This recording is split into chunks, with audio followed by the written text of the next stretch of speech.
The following program is an original production of WICC PBS Chicago. Lead in the water. High levels are found at one Chicago school, and new testing raises questions about levels in the city's water supply. Stalemate in Springfield. What's next after state lawmakers fail yet again to make a budget deal in a session the Illinois governor calls a stunning failure? Plus, hope and a haircut. Meet the Chicago barbers who volunteer to keep inner-city teens on the straight and narrow. Stay with us for these stories and much more tonight on In the Loop.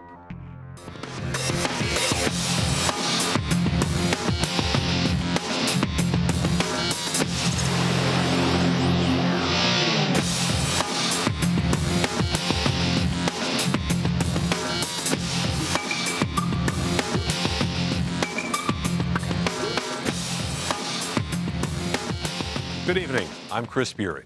All Chicago public schools are now being tested after high levels of lead were found in the drinking water at one South Side school.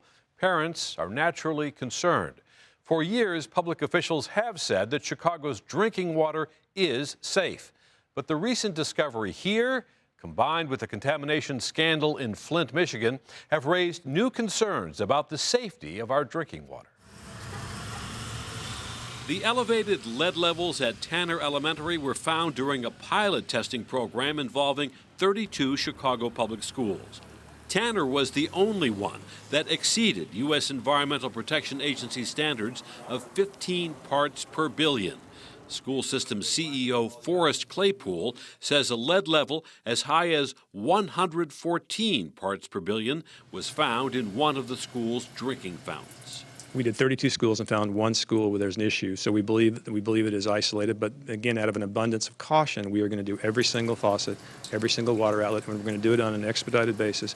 6 other schools tested positive for lead: Kosminski Elementary, Leonard Elementary, and Nicholson Elementary, all on the south side, Dett Elementary and Sumner Elementary on the west side, and Francis Parker School in the Lincoln Park neighborhood.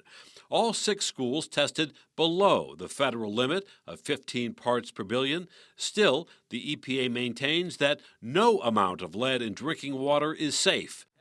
LOLA Arnold, whose twin grandsons attend Tanner Elementary, is frightened. What if they are testing positive for lead? What do we do as a parent? You're making our children sick. In addition to testing all 660 city schools, public health officials are beginning to check for lead at homes on the south and west sides. Now, city officials acknowledge the water department routinely tests only the same 50 homes every 3 years, and half of those residences are owned by water department employees. Attorney Elizabeth FEGAN has filed a class action lawsuit against the city over its handling of the lead issue. By using employees to do the water testing, they're flouting the rules, they're deceiving residents about whether there truly is a problem in the city's water. In 2012, Mayor Emanuel launched a program to replace the city's aging water mains, some 800 miles of pipes, many more than 100 years old. The mains are usually made of cast iron, running down the middle of residential streets. The mains connect with lead service lines feeding into individual homes. Until 1986, the city required that those service lines be made of lead. FEGAN agrees the infrastructure, such as this water main project on Olive Street in the Andersonville neighborhood, needs updating. But she says problems occur when the water department cuts those lead service lines and then reattaches them to the new water mains.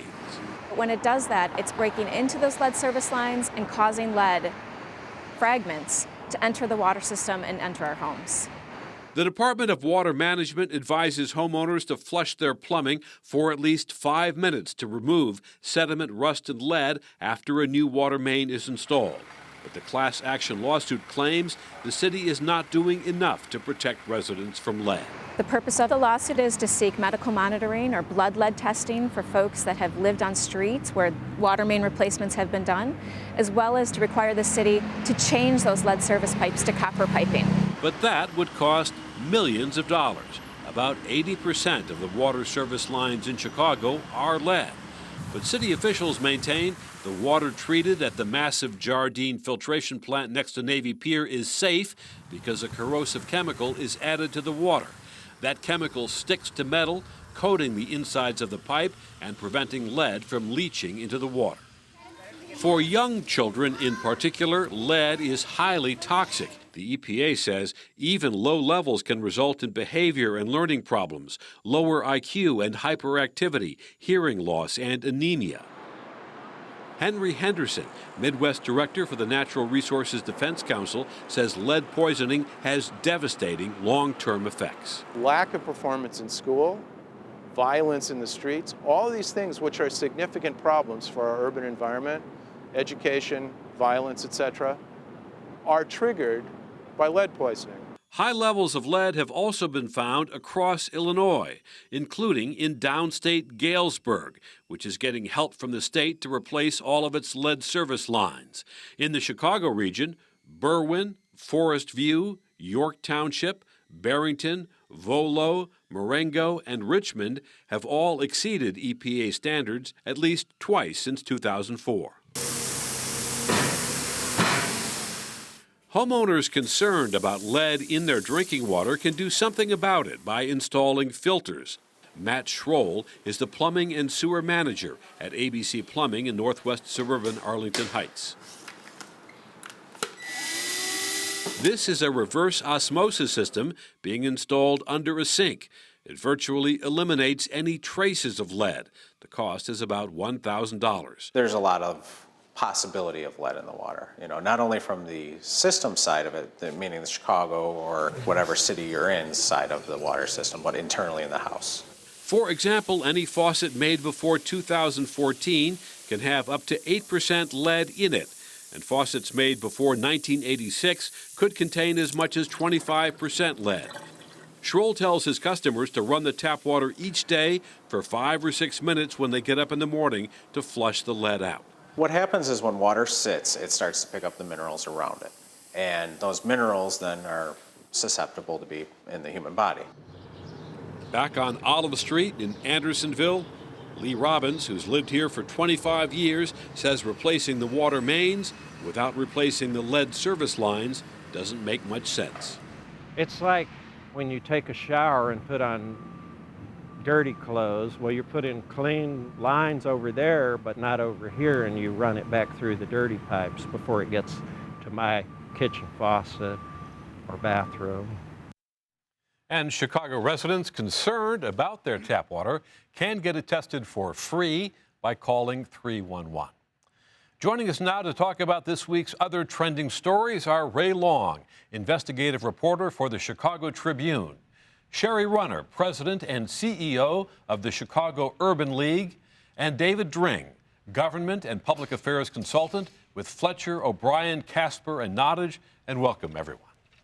So we have just entered now here in June our 12th month without a budget in Illinois. Governor Rauner called the latest session a stunning failure. Ray, what does that failure mean for ordinary Illinois residents? Well, eventually there could be ripple effects throughout major issues that people on the street care about. And that could mean we don't open schools on time. We don't have money to just get kids into the places that they need to be so they can learn the basics to move on in life. That's a setback. That's a major setback for the entire city.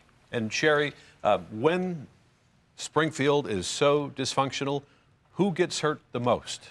Well, I think that it's pretty obvious that disinvestment in the communities of the black and brown people of the state has already created a situation where we have a booming underground economy because the residents of those areas cannot access the jobs that are available in the city and the state right now. So this further lack of investment in our schools, we already know the funding formula is broken. We already know that we need to do something about that. This further lack of investment and the specter of the fact that maybe schools won't open in the fall, that's horrific, and it's just a tragedy that our governance, all of them, would think that this is okay to do. Well, David, just today, the CEO of the Chicago Public Schools, FORREST CLAYPOOL, said that not only Chicago schools may not open in the fall, but schools across the state may not open in the fall. Is that a realistic possibility? You would think not, but yeah, as people have said, although we haven't had a budget for over a year and it is drastically having negative effects on certain segments of the population, the one thing everyone understands is if kids don't have a place to go to school, it affects everyone. But at this point, unlike last year when there was a budget that the governor vetoed, but there was a separate K through 12 that he was able to sign to keep the schools open, at this point, there's no bill on the governor's desk to even open the schools in August. And if schools don't open, does that become the point of political pressure? Well, I think that what we've seen in the past, and we go back a couple of decades here, is that there have been crises that have pushed lawmakers to go back to Springfield before the schools before the school doors don't get open, and they'll go back and get a solution. That is a pressure point. That's a real pressure point. And last year, people were talking about, well, if the schools don't open, then Governor Rauner signed the education bill and the schools opened. So there wasn't the pressure point. But this is a prospect that lawmakers and the governor, neither one really wants to see this tragedy happen here. And stringing it out just makes it even worse, makes them look bad going into an election. Right, and I think that it's more than just our K through 12 schools. We know what happened this year with the state schools and the funding of the universities, the colleges, and that also has long-term tragic effects on our ability to create a workforce and consumers in our state and in our city.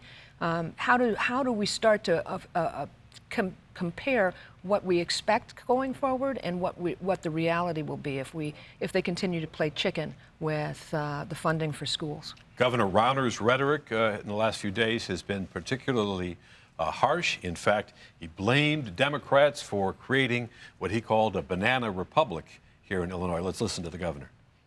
Under the Democrats' control, we have the highest deficits, the highest debt, the highest unfunded pensions of any state in America. Under Speaker Madigan's Democrats, we have the highest unemployment rate of any state in America. Under Speaker Madigan's Democrats, we have the highest property taxes of any state in America. Under Democratic control, we lead the nation in people leaving the great state of Illinois. We have to change direction. And David, Governor Rauner is going around the state now trying to sell that message. What do you think he hopes to accomplish? Well, I think in the month of May, most observers will agree that he has made some compromises. And in his mind, he thought once he was willing to make these compromises, open up to new revenues, even a tax increase, to get a couple, minor business reforms, that he would have a deal. So I think he's, knows that by nature, people tend to blame the guy with the biggest title, and that's the governor. So I think he needs to be proactive to avoid, the so-called wearing the jacket, and that's what he's going to do right now. One of the things that he's doing is sort of pitting the rest of the state against Chicago, Sherry. He's saying that, look, you don't want to vote for a Chicago bailout. Right, and here's the thing, that's politics. The reality is what's happening to the people who are the recipients of the programs that are being cut and not funded. We already know what's happened to a number of different social service agencies that provide required services for those with mental illness, for those who are in need of daycare, for parents who have to go to work and put their children somewhere so that they can get to work. This is, it's unconscionable. I just think that this M&A model where you say, well, slash and burn until everybody gives in, doesn't work in governance, and it's not right. It's not the right way to govern. It's not the way. We've had years of Republican and Democratic governors in the mess that we've made now. So everybody digging their heels in and saying we're going to do one thing and it's going to fix everything going forward, it's unrealistic. It's going to take years. At the same time, Ray, is there some evidence that Madigan's power is beginning to crack? He tried to shove this huge budget bill through the Senate. Senate Democrats, basically, some of them abandoned him, and he couldn't even get it through the Senate. Well, I think that's part of a pattern. It's not just a one-time deal here. Senate Democrats have been tired of seeing Madigan throw his budget or his plans over to the Senate and expecting them to vote for it.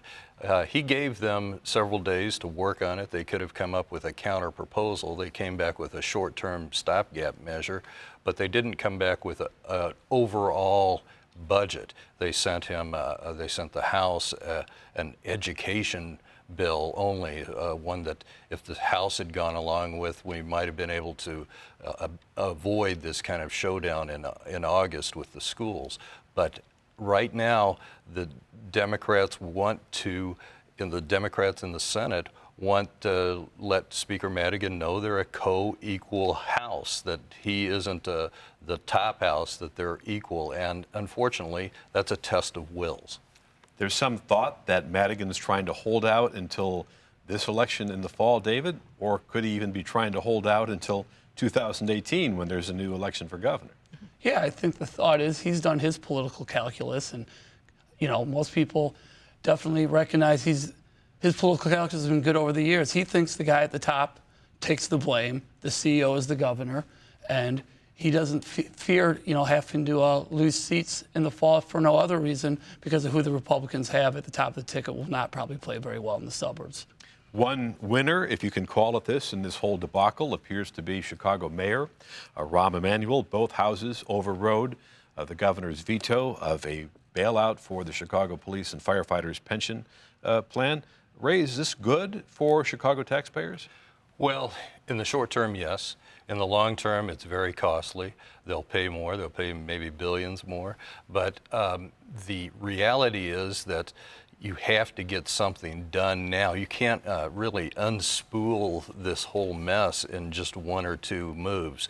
This is a move that, for the short term and for the immediate budget crunch that the city is experiencing, is best for taxpayers. Even though, Sherry, it's going to extend the payments that the Chicago is going to have to put into the police and fire pension over many years. Yeah, and we haven't even started to talk about what's going to happen with the teachers' pension and with the funding of the public schools in the city of Chicago. Again, I just think that we have to get locally, statewide, and nationally compromise. We need to have our legislators govern. They were put there by people who are suffering the effects of them not doing their jobs. David, does this give Mayor Emanuel some breathing room, and was it a good idea? Well, he absolutely needed to have it for the short term, but as Ray said, from what I know about it, all it does is move the bigger payments back. Somebody else is going to have to deal with it at some point, but he gets the short-term relief he needed. Well, Chicago just had the largest tax increase in its history, almost $800 million.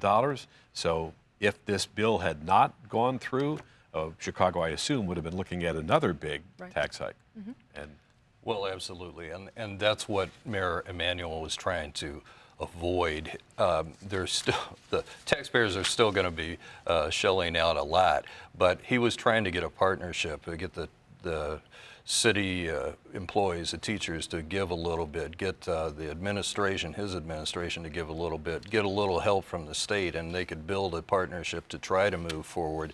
But if they hadn't, it would have been more of a doomsday scenario that Emanuel did not want to happen.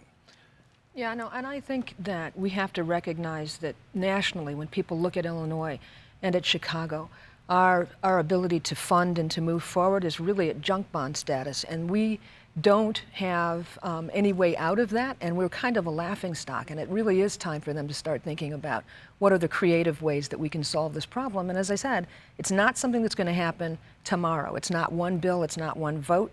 It's going to be a number of different things that we have to do over a long period of time, because that's how we got here. David, when Governor Rauner vetoed this provision for Chicago police and fire, Mayor Emanuel was visibly angry.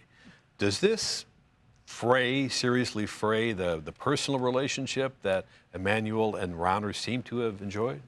Yeah, I mean, there's the term frenemies, which you can see a lot about them. And, I think we all at Thanksgiving, with family probably have some similar relationships. But I do think both of them know that Chicago, for the state to succeed, I think the governor knows that Chicago also needs to succeed. And he's been committed on things like, the school funding reform. The governor has said that is something that he wants to do. He's been involved in education before he became governor. I think that's where they'll find some common ground. And this will be something they can joke about maybe in the future. Where do you see the tipping point? Where do you see state residents, if not, having their pitchforks out, at least getting them out of the closet? Well, I think that they're already sharpening the pitchforks right now. The problem is that it's hard to make a difference, particularly with the way that the legislative districts are drawn. So we saw 2 years ago that Republicans had a shot nationally because of the mood to pick up seats in Illinois. But in the House, the equation stayed the same. There were still 71 Democrats elected, and we ended up with a minority of Republicans too. So when you can't move the equation politically, when you can't move the changes in the House and Senate through the ballot box, then it's very difficult to make changes on the governmental front too. And finally, Springfield did accomplish something, at least, one item, and that is, even though they couldn't agree on a budget, they did agree on a medical marijuana law, a new one, which will add a couple of new diseases, post-traumatic stress disorder, as well as terminal illnesses, which are now on the list for medical marijuana. What's the significance of this, David? Well, I think it's hard to argue if you're going to have medical marijuana, that those two things, I think, besides the right thing to do, I think the public has slowly accepted medical marijuana in this state, and I think it's hard to argue with someone that's looking at 6 months to live if this is something that gives them a better quality of life, or someone that served their country and is having problems. If this is something that helps, I think, besides being the right thing to do, I think it's interesting that it's just become more accepted. Sure. I feel really, a little conflicted about this. I realize that there are thousands of people who are incarcerated for the possession and sale of marijuana. We're getting ready to make millionaires out of people who can sell it for medical purposes. What are we going to do about those people that are in jail? And I think that we should really start to think about that as a overall prescription for what we need to do around marijuana in the state. One of the interesting provisions here is that if you have one of these ailments and it has been diagnosed by a doctor, the doctor doesn't actually need to write a prescription for marijuana. You can get it anyway.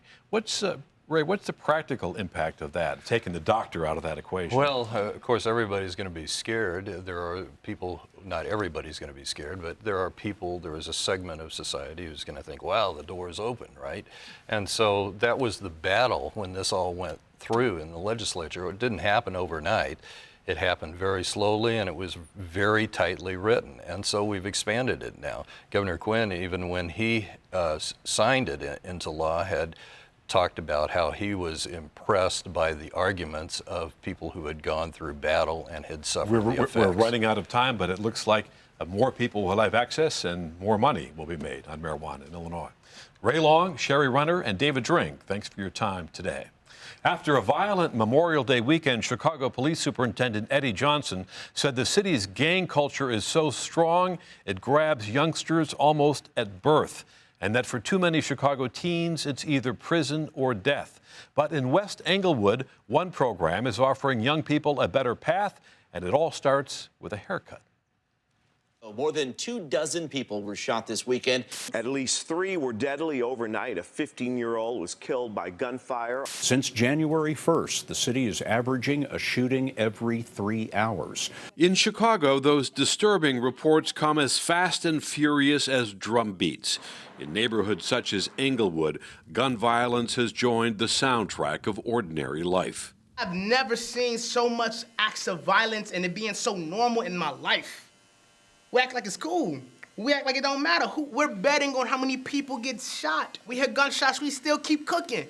Isaiah Brewer sits in a circle of his peers, young men and women, in the city's West Englewood Library. Behind them, hair clippers buzz, and 2 barbers are busy at work. Barbershop at the library offers teens and young adults a free haircut and a space to share their often difficult lives.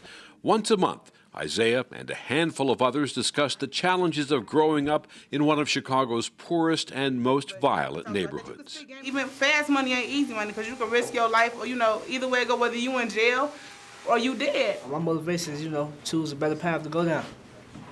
Do what's right. You feel me? Because I hate for my mama to lose another child. barbershop at the library is by far the greatest idea that they have ever come up with at the library. And the reason I say this, it provides us a room and an avenue to voice our opinions, to tell people how we feel. How does violence affect you all personally? Ade Abiyuye is the teen services representative at the West Englewood Library. He started barbershop at the library with a mission in mind. There's a lot of trauma that a lot of people deal with on a daily basis. Whether it's physical violence, whether it's psychological violence, it's happening. And the kids that burden is weighing on them. So how can we get them to talk about these things in a very honest and open way? The barbershop idea got off the ground in 2015 as part of the On the Table initiative from the Chicago Community Trust. It's designed to start conversations among Chicagoans from all backgrounds. The demand in Englewood was so strong that the barbershop talks were expanded. My pa's been just south of 8, so it's like it'd be a whole new world for him. Kids were talking in a very honest, open way. A lot of them had a lot to say. And we realized, wow, this is really important. How this would look if we did this on a monthly basis. Kenneth Clayton, who owns Longevity Barber Lounge, and fellow barber Darius Smith, known as Red, joined the partnership. They brought their shears and a strategy to transform perceptions of the neighborhood. All over the United States, you have urban communities like Englewood that like I say, have a negative stigma. The gang banging, drug selling, shooting. I just basically want to change that. Clayton says those changes can start in small ways, such as giving kids a fresh cut, helping to build their self-esteem.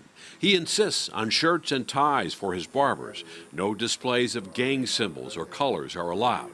He hopes others will follow his lead in the city's most difficult neighborhoods. Whoever you are, you have to be able to give back finances, labor, knowledge, and wisdom. Now, if every individual did that, watch how this community changed. The bonds between the barbers and these young people are getting stronger. Each haircut offers a chance to connect with adults who care enough to listen. A lot of them want to be heard, and they want to know that their voice matters. And I think we've created an environment where teens can come and feel that they can literally say anything, and hopefully that will lead to something even greater. We all have visions, we all have dreams. And now it's time that those who can provide it give us the tools for us to pursue our dreams, so that we don't have to go down the street and be a part of a gang or do something that we probably wouldn't do if we didn't have those options.